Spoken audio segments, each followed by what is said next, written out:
One case of status epilepticus. This presentation is for bringing up safety issue concerning clinical judgment and communications. This presentation is aimed only for internal information sharing purpose. Next slide. This is an unfortunate case of 47-year-old woman, no past history of epilepsy or any neurological disorder, had pulmonary cardiac arrest on January 21. She had a history of asthma. The next two slides are the first EEG. Findings were as follow. The patient was in coma having intermittent generalized myoclonus.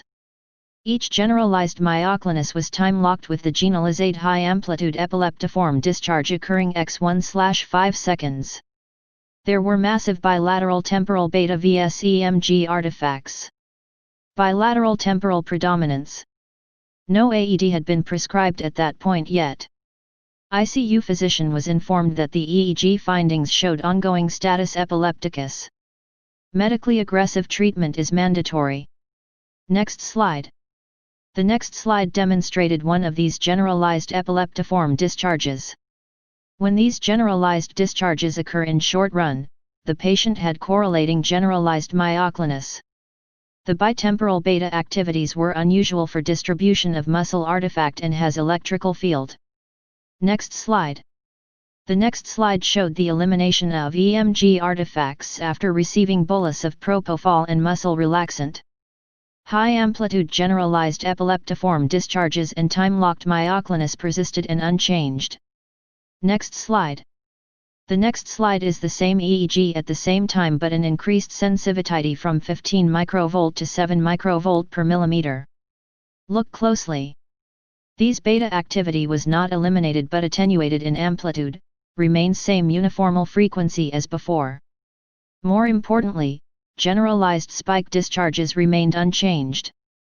Next slide. First I reported that the EEG diagnosis is status epilepticus, and phone contacted PCP for the attention.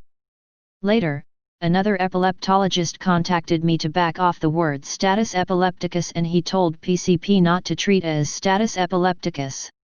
He insisted that status epilepticus was misdiagnosis, and EEG was filled with muscle artifacts. The patient lost precious chance of first treatment. Next slide. 2 days later, 1/23, the patient kept having twitching. The patient received no anticonvulsant for 2 days. PCP was told not to treat her as status epilepticus by other epileptologist, but 2 days later he started concern of the situation. He repeated routine EEG which looked like this. The findings were consistent with BiPLEDS. Electrical SE. Next slide. The EEG on January 24. They started VPA on the diagnosis of partial seizure, not status epilepticus. The treatment was severely delayed by misinformation of another epileptologist. The patient expired on January 27. This EEG was presented to EEG conference in New Orleans in Feb. 2020 as an example of misreading EEG. Next slide. Are the first EEG findings, 1/21, consistent with end stage of status epilepticus? Yes, it was. The finding was also consistent with status myoclonicus. Moreover, these findings are not even at end stage of status epilepticus deserving maximum available treatment. Next slide. EEG experts agreed that these bitemporal massive beta which may be misread as muscle artifacts could be likely intracranial origin. In the context of acute hypoxic brain insult and generalized sharp discharges time locking with myoclonus, this could be interpreted as acutely severely agonizing brain. Next slide. Most experts agree that her prognosis would be very poor at the time of the EEG presentation of 1/21. Nevertheless, ICU physician should have been explicitly informed that this was status epilepticus. Next slide. It was a shame that the patient was not appropriately identified as status epilepticus. I request investigation of the case to prevent recurrence of such embarrassing incident. Next slide. Let me show you one of the comment from EEG expert university professor about this case. I agree that the first EEG was status epilepticus with myoclonic seizure.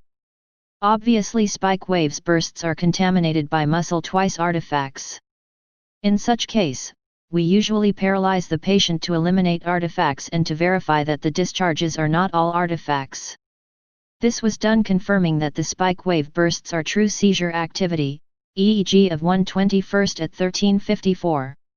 It seems that the EEG changed to non-convulsive status in the EEG of 123rd. I think that the bitemporal fast activity could be muscle artifacts. Because there was prominent beta activity in parasagittal electrodes, which I think they are not muscle artifacts, the patient may be overdriven GABA neuronal activity. Next slide. Thank you listening the presentation. The same thing should not happen again in the alleged level 3 epilepsy center. Thank you.